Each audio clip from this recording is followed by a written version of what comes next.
anyone exchange? So I don't waste. Which one's this? There isn't microphone on. If you'd like to take it and introduce yourselves and your role in the film, because I'm not remember all of your names.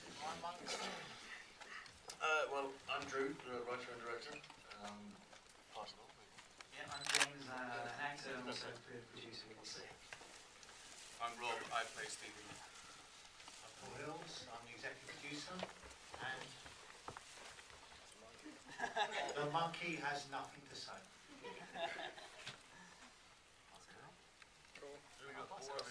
I'm James, director of photography.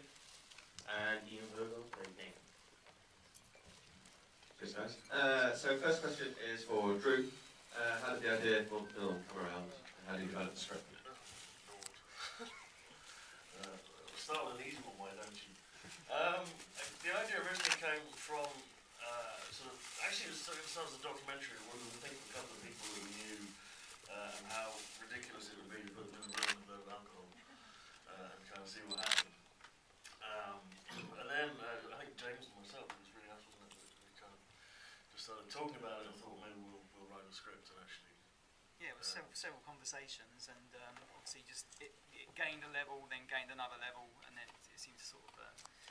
Usually an older conversation over a pint, I think. Yeah, it did. Which explains the ending as well. No one can hear a word you're saying. I'm just saying, yeah, probably explain the ending. You know, I mean, it was literally just, I suppose from your conceptual idea, it was like two more layers on top of that, and this is what we ended up with. Yeah, pretty happy and so on. Kill the monkey. Kill the monkey. And how did the actors come on board? I know, Johnny, you worked with Drew before on the film we had here last year, I believe. Is that right? So this monkey is very naughty. So how did the actors come on board with the film? Well, I guess Johnny obviously was, he was in my last film. I say obviously, you would know that. But both Johnny and James, so they were sort of attached early on. Who came next? Well, we did have a couple of people drop out actually as well. But we did, yeah. Some people just couldn't handle the heat. Ian was a favourite of mine. I kind of actually wrote it with a little bit of him in mind. Oh, that's not good, is it? Thinking about me reading. Who can I picture doing this kind of thing? And he just sprung to mind. Fantastic. And then when the guy who was meant to be playing Stevie just couldn't. Actually, he really wanted it, but I think he couldn't handle other aspects of it. He was happy with that bit. But he had to pull out certainly, and Rob, bless him. Did you read the script before we signed you up? Yeah, well, I don't know, it was quite tricky to get involved, to be honest. Remember, I had some issues about that scene, obviously. It's a kind of a weird, tough scene. You had issues. Hang on a second. To be honest, you weren't alone in this. I was more happy being the victim than the perpetrator. Yeah. Because I thought, obviously, you're the bad guy. there were safety pants as well. Yeah, there was. I didn't want to be, I didn't want to be nude or any of that kind of stuff. So it was kind of important to me to have. Can I say dignity in this situation? It was flesh colour. They were flesh coloured, but then it wasn't even in shot, so it didn't matter in the end. That was one of my concerns. But yeah, Drew edited a film I'd done just prior. Oh, plug, go on. I'm not going to talk about that. Producers in the house. Oh, yeah. And, so yeah, I came on board because of that. I'm happy we are. And then Rosie was is attached to a film that is in development. Why is Manson Hamer not down here? I just clocked you. You're sitting there watching like you just filming it. Ladies and gentlemen, that's our making of documentary crew who actually managed to do a lot of making of documentary filming while they were also respectively sound recordist and first AD / line producer / location manager / stunt chair. So they did extremely well. Anyway, back to Rosie. It's attached to a film of mine that's in development called Bolivia. So it was kind of the obvious choice. Very graciously jumped in and helped out. Do you want to say anything? Anytime. Does that cover everyone? AJ. You? Yeah. Actually, AJ. Sorry. Yeah. How did AJ get the part? AJ, I don't know. He calls me out occasionally late at night and says really obscene stuff. And he kind of scares me, so I just sometimes just throw him home. fun of monkey. Speaking of throwing bones, not remotely related, but we have bananas here for any audience members willing to ask a question. Or could... Who wants a nana? Ask a question. How long did it take to film, and were you all locked in the room for as long as it took, and was there really alcohol? That's what I want to know, and can I have a banana? Thank you. There's a banana. Where's the monkey delivery system? Oh, the monkey. Yes, it's a broken down. The monkey is the fucking humanized. He's sitting down. Fairly squash banana. He can't hear anything. Okay. Alright, let's take this one at a time. You're only getting one banana, Grace. Oh, okay. How long did it take to film? The whole thing in total took 7 days. He agrees. Honestly, This is a film in itself. No, they weren't locked in the room full time, but they were quite. We chose to film at night, though we had no reason to, apart from the fact that this was kind of Johnny Hearn's idea. And sadly, Johnny can't be with us this evening. He's in France. We were meant to have a Skype link, but no, that didn't get sorted out, I'm afraid. I thought it was actually a very deliberate idea to film at night. very deliberate. Not to very include Johnny, yeah. Yes, no, it was Johnny's idea because he rightly pointed out that there's a very different energy at Yeah. night, and it just gives it a kind of edgy thing. And I think She did. cast and crew, we all sort of felt that. They were very kind of long nights, but there was no real alcohol involved apart from a hip flask that I gave Johnny because he needed a little. Actually, no, Ian drank a bit. I do believe there was wine as well. I was probably drinking most of mine. But there was, in the bottles themselves that you see on screen, there was none. Oh, okay. Was there another question? No, that was it. It was edgy. It was great. Okay. Who wants a banana? He's getting one. He's getting one. I have 2 questions. First, where do you You only get one banana, though. Where the actors kept apart before the shoot, and also how much information did they have on each other? Was there a sense of discovery of them figuring out things about each other? Good questions. I'm going to throw that over to Ian a little bit. No, good question. I hadn't met any of the other actors actually beforehand. We kind of met, I believe, on the first day shoot. Yeah, we did met on the first day shoot, which was when we all got together and shot the scenes being interviewed to go into the room. We didn't really spend much time getting to know each other because we were kind of kept in separate places, obviously for sound, and they didn't want a lot of people around on set. So we met kind of in the interview room as they were kind of leaving and we were going in. So I don't know, by the way, this is so and so playing so and so. The next time we met was the first night in the room when we would kind of sit down in that little room together and go, right, this is what we have to do. We've got to get through these scenes. Because we kind of did it in 10, 15-minute sections, wasn't it? Yeah. We did it in 10, 15-minute sections. We came in, sat down with these a lot of pages and talked about how we wanted to do it and where we could go with it, how far we could go, and how much Drew would be willing for us to kind of come off page. And if we did fumble a line, carry on and try and get back to where we were. That was the good part about it, because we were literally locked in that room. And so it wasn't a case of, if there was a little problem, Drew would be able to go, right, cut, come in. It was kind of like, let's get through, the whole thing from, we had 3 pointers, start, middle, and end. Let's do the start, let's do the middle, let's get to the end. And once we got to the end, unless there was a humongous mess up and we just didn't have a clue what we were doing and suddenly acting like monkeys.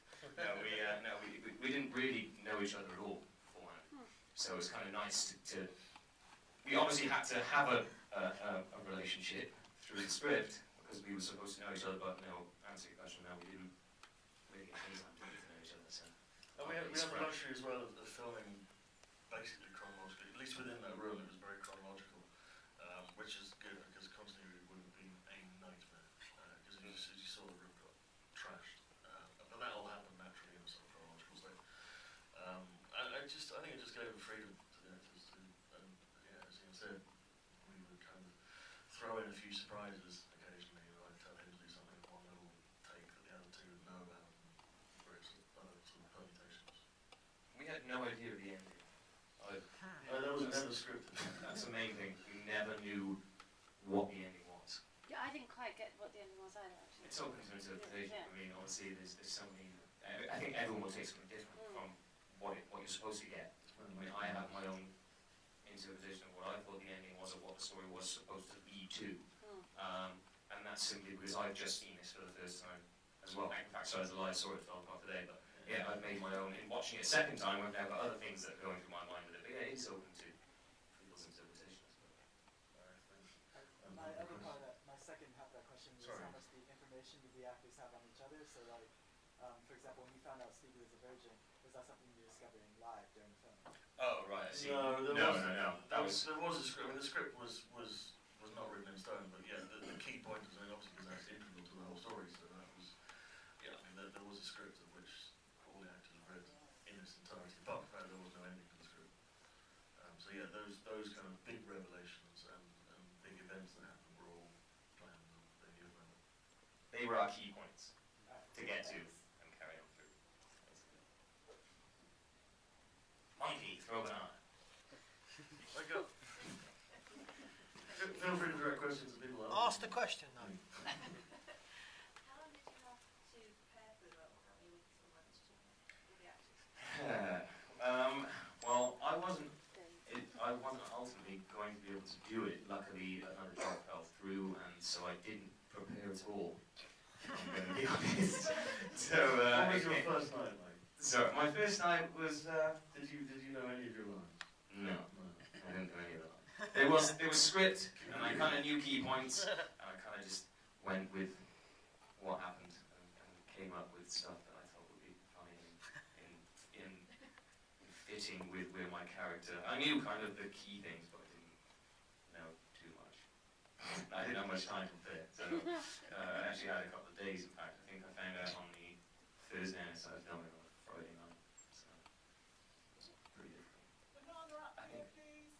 Right, monkey, Monkey. up there. Yeah. Up All you go. right, The monkey was Good. Good monkey. well done. Good monkey. All right. Keep it going, monkey. More monkey monkeys. see. Monkeys. There you go. I noticed that none of the gentlemen have stood Way up up. in the nose. What's the question? Tell me something about the preparation of the location and moving from what seemed quite clinical to sort of the devastation of the writing and so on. Yeah, that's another question actually. Well, I mean, yeah, the location was fantastic. It's an old, what actually is it? It's a depot for where it used to be.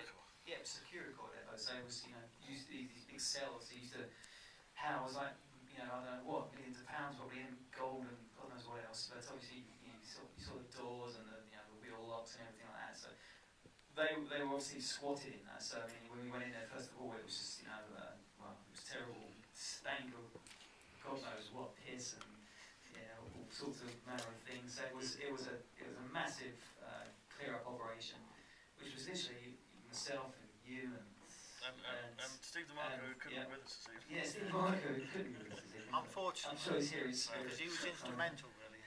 We miss him. Great. But I mean, yeah, the room, went through some major transformations, and it was just rolling up our sleeves basically and getting stuck in. It was It wasn't that bad. It was what, a day painting? It was a day painting, yeah. But Day, why a not? whole That's day keeping the dead bodies out there. yeah, that's all. But yeah, it was a day painting. It was a day writing, wasn't it? Yeah, and then we had to put up the carpet, which you see for the majority of it, which is covering the writing, obviously. So it's just a bit of DIY, getting some wood up the top and nailing carpets to the walls. Yeah, so it was three quite major transformations, but we kind of got three for the price of one, really. Because we went on that little bit of work, so that's pretty much it. Monkey. Monkey, way up, Monkey. way up the top there. Monkey. Is he sleeping? Come on. Give him a banana. Right, quick, monkey. He doesn't need banana. No, you need to banana. You need to banana. Monkey does Monkey. Go for it, monkey. Go for it, monkey. We were going to do the one up here. Up there, monkey. Up there. That's it, monkey. He's a very Good quiet, monkey. quiet More monkey. Come on, monkey, play the game. Come on.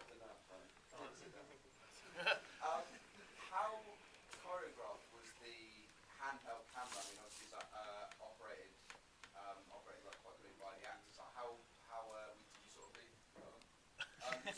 leave it to the cast to go with that? Or was it very, very like tightly choreographed? It was very loose, actually. The whole point was to try and make it feel as real as possible. So There were marks there. there were a few things that obviously we needed to get. As Ian said, we each sort of big long scene of 10-15 minutes or so, we kind of blocked through very roughly in terms of, I would say maybe you can pick up the camera here, and maybe at some point you need to get the camera to him, and but we tried to keep it as organic as possible, and vary it as well, so that different people had to go to the camera without it hopefully appearing too controlling. So yeah, fairly natural and organic, and a few key points. Obviously, the last scene there was quite sort of precise framing when it's on Nathan sort of getting beaten up, things like that, which was important to get. But yeah, the rest of it pretty free flow. Right. Monkey? Monkey! Hey, monkey! So, were there any specific real life inspirations behind the development of the three main characters? James is smiling. Executive producer on this one. What's the question again? I've also just noticed 2 more crew members that didn't come down to the front. What was the question, sorry? So, were there any specific real life inspirations? Yes, there was actually. 2 out of the 3 characters are based upon real people that Drew and I know reasonably well. No and love. And love, yes. Really? I mean, one of the people it's based upon actually saw the film for the first time this morning, and he said it was awesome. Now the other person, the one who the Doogie character is based upon, hasn't seen the film yet. I was trying to get into the screening desperately, and in fact I would have liked to put a camera on the both of them watching themselves on the screen, but that fantasy didn't come to life. But yes, definitely an inspiration. Yeah. Actually, also the Nathan character was loosely based on someone that only I knew. Oh really? Yeah, from my Is he old here? days. No, he's not. Thank God, because he was really nasty. We should have got 3 of them together. 3 monkeys. I hope he sees this. No, he was a guy, I used to live in Belfast, and he was a guy who used to be in what was then the Royal Ulster Constabulary. And he came to me at one point, he was working doorman, and he'd been thrown out by his wife and stuff, and I took pity and took him into the house, only to find out within a week that he had a serious drink problem.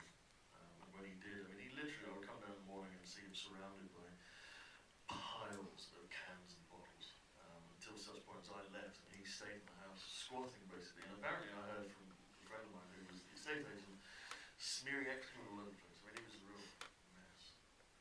Nice. He's not here. It really is. Especially smearing of the excrement. That's something that we could, At which point I start to wonder why you were thinking of me when you were writing that line. Alright. You must see what We've got a gentleman right here. Where's this? Can we pull this monkey out of retirement? Monkey, Please. come on, he's dying. Come on, Please, monkey. come monkey. He just doesn't want to give away his bananas. Come on, monkey. Come. The monkey did Now not you owe say one to the fuck. guy up there. Right to the top, there he is. No, he's over here. No, it's this one. Oh, that's the old one. You just hit our makeup designer. There's another crew member hiding up there. What's with all these cowardly people? The reason, by the way, that I'm saying that and I wanted a lot of people to come down is that literally the few people you see in front of you, and 1, 2, 3, 4, 5, and Jay 6, I think is pretty much the extent of the people involved in this film. And of course, Johnny Hammer is not here. So I just wanted to sort of show that it doesn't take hundreds of people necessarily, even if it does look as where was the questioner? There you go. Oh, here we are. Here is Okay. this guy. I was wondering, you had 2 of the characters who were locked up and one which wasn't. How did you go about choosing the guy that isn't locked up and why? As in 2 were chained. The chain scenario. Got you. Well, in a very simple sense, they are obviously the representations of the id and the super ego, who are kind of the opposites. You've got, as in the film, the sort of hedonist that's all about pleasure, which is the drunk Doogie, and then sort of the puritanical, very rational Stevie. So it kind of it sort of fitted in with Nathan's supposed role as mediator, to be the guy to try and sort of deal with that first sort of task as representing the ego, to sort of